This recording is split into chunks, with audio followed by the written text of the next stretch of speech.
Hello and welcome to a quick guide on how to use the MDT system over here in United Gaming. So in this little video we'll just quickly go over everything the MDT's got to offer, and then we'll go over how to fill in a brand new MDT.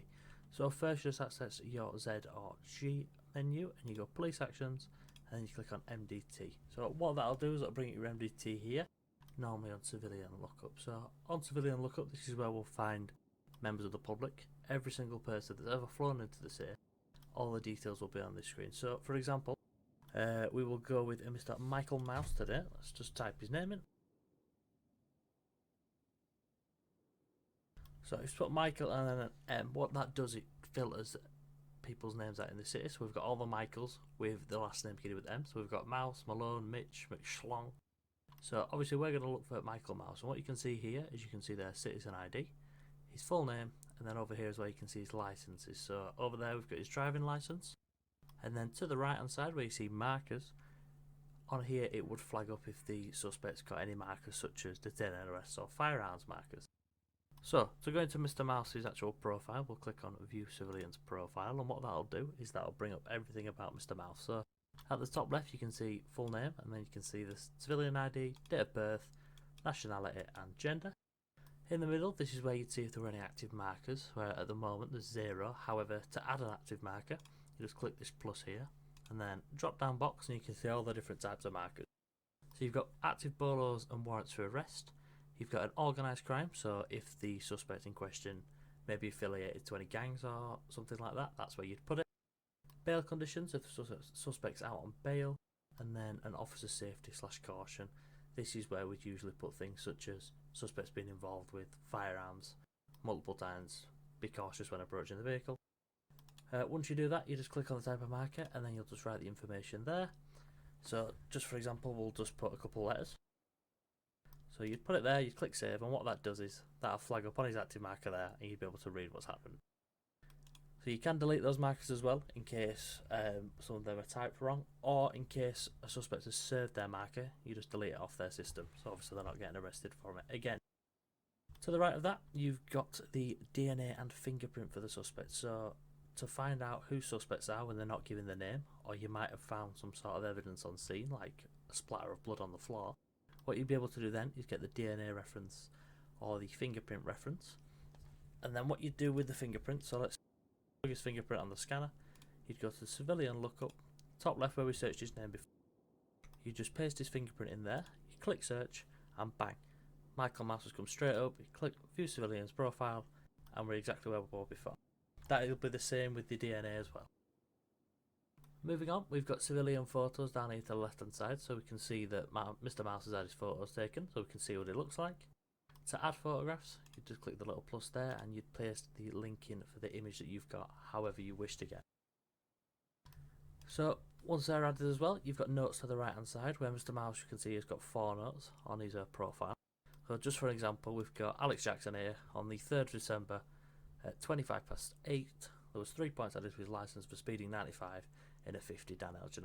This is just basically just give brief kind of notes on if the suspect's got things like driver's points on his licence, or you give him a warning, that sort of thing. It just lets officers know if they pull him over later in the day that he has already been spoke to, and then that could obviously affect the officer's decision when pulling him over. Further down, we've got the little section here of weapons purchased. So you can see here every single type of weapon that Mr. Mouse has purchased in a store, so in ammunition. However, it's not fully reliable because obviously a lot of criminals get their weapons from what we call illegal manners. You're not going to see someone buying a firearm down at Morrison's.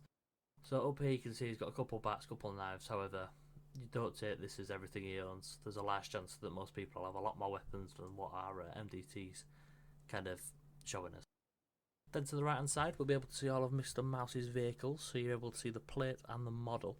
And what you can do here is you can search the plate of a vehicle on the vehicle lookup section and it'll come back to obviously the owner.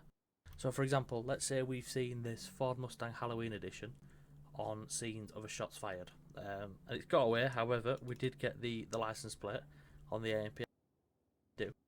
Is you'd go to the vehicle lookup and then in the search the vehicle plate, and what that's going to do, it's going to bring up the plate of the vehicle, the model, and the owner. And then from there you can click View Civilian's Profile and it brings you right back to our favourite little screen. Scrolling down again, now what we can see here is the incident summary.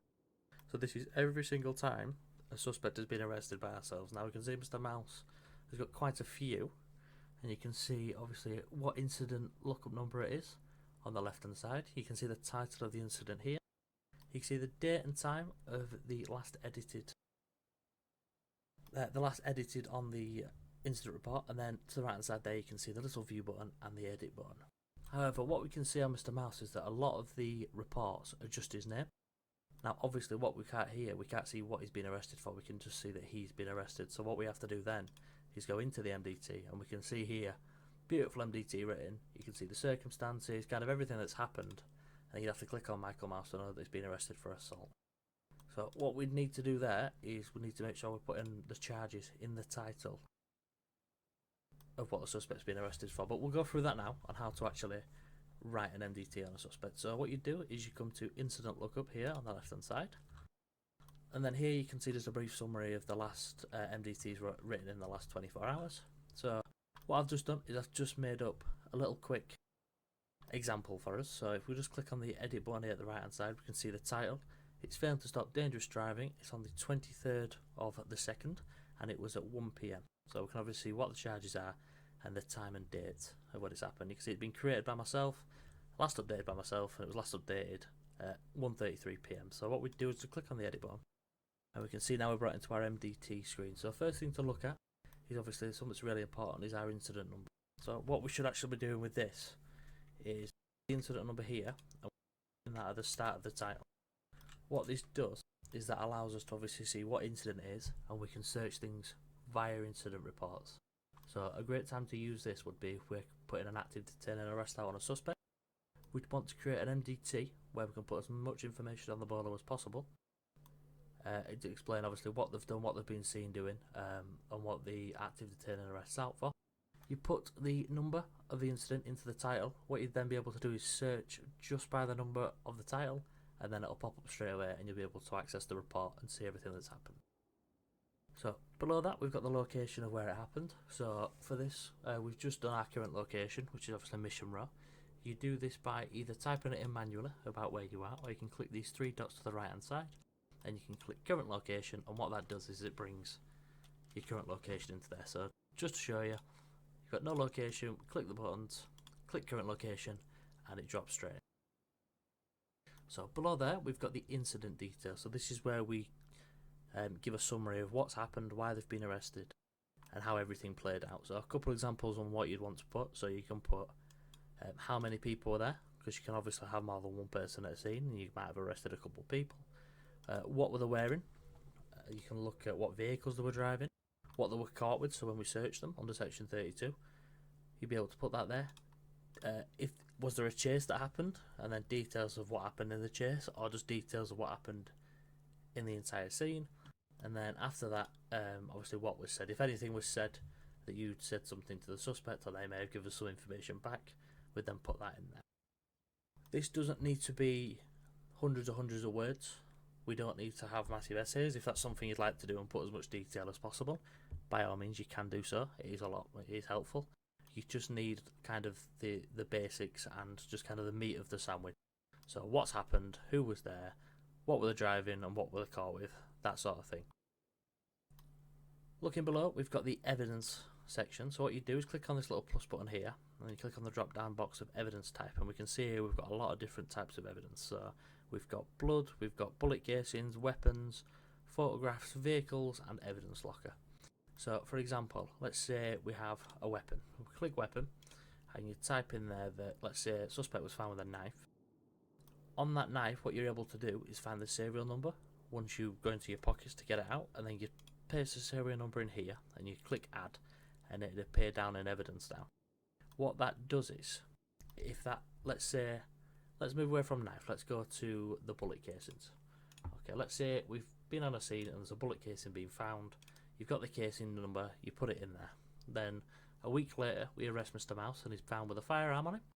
We will run the casing data through the MDT system, and that'll pull up a previous report to show when that bullet was found, so when that firearm was last shot. This then means you might be able to link Mouse to the previous report and then obviously get him arrested for that and the reason you've arrested him a week later. So it's really important we add this in here. You can also add, like I say, blood. Found blood on scene. You can take photos of like things in your pocket such as weapons. You can paste them in there. So it is important to get those done. Under there you can see a drop down box of involvements. So this is everyone that's involved in the scene. So obviously you've got the officer that's arrested, where you can see at the bottom, created by myself. When it's created, last updated, blah blah blah blah blah. So let's just add an involvement. So we'll just pick a random name. So we'll search Roberts and we'll just Jack Roberts. I have no idea who Mr. Jack Robert is, but we'll use him. So you'll be able to see a citizen's ID to the right hand side of the drop down box. And you just click on that and you'll be able to see a drop down box of role. This here is when you select obviously what involvement that individual had. So you've got, is he a witness, medical expert, victim, lawyer, judge, officer or supervising officer. So for this, let's just say it was an officer on scene. You'd put a little note to say obviously who he is. You might want to put your badge number and see obviously if he's got a different recollection of events, if he was the one that searched. Any questions, speak to him. Obviously if it's a lawyer, then what you do is you'd obviously click the drop down box for lawyer and then it shows another one for representing. So for this case it'd be Michael Mouse. You click that and then you'd fill in the details there. Then after that we kind of go up to the top right, the right hand side. So this is when we actually choose the suspects and we add them to the MDT to arrest them. So obviously we've got Mr. Michael Mouse. So we search Michael. Obviously that's not come up. And then we'll search Michael Mouse and here he is popping up here. If sometimes what happens is people have the same name as other ones, so like common names such as John Smith, there could be about 4 John Smiths. That's when back on the civilian lookup we could see the civilian ID. That's what this is here. You can put the civilian ID into this little drop down box and it'll still pick up the suspect. So once it's come up here, you just click on him and that puts him into a drop down box. What you do is click this drop down box and here we've got the section where we add the crimes and we send them off to jail. So for this one we've got failing to stop and dangerous driving. So failing to stop, we just type in, let's say, the first name of the crime and it pops up. Obviously it's narrowed it down to failing to stop for a stop sign, red light, police and failing to provide name or address. So we'll just click failing to stop there and as you can see at the bottom that's automatically changed to fine and obviously the time is still at 0. So then we'll add the next crime, which is dangerous driving. Dangerous driving, and as you can see the fine's gone up again and now the charge time's increased. So we've got the added crimes in there. Underneath that you've got an additional information section. So this isn't information to what happened on the scene or this necessity arrest, it's information you'd add about the suspects directly.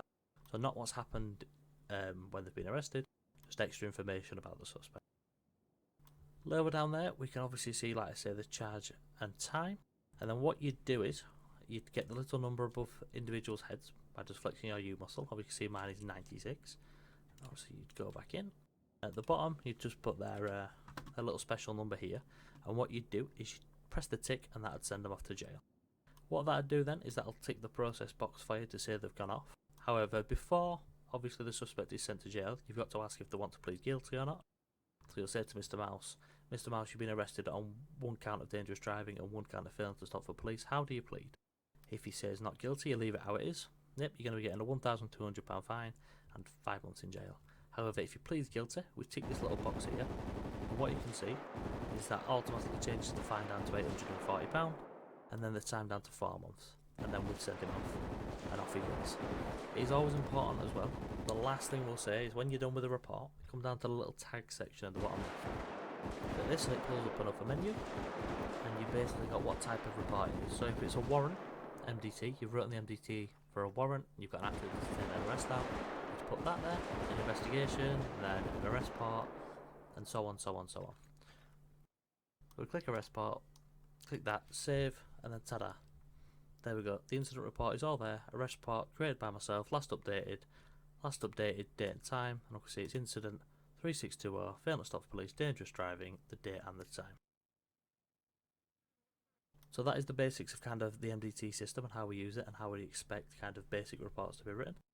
If you do have any more questions about how to use our MDT or how to write reports, do not be scared to ask any other officer around the city. Everyone is always here to help.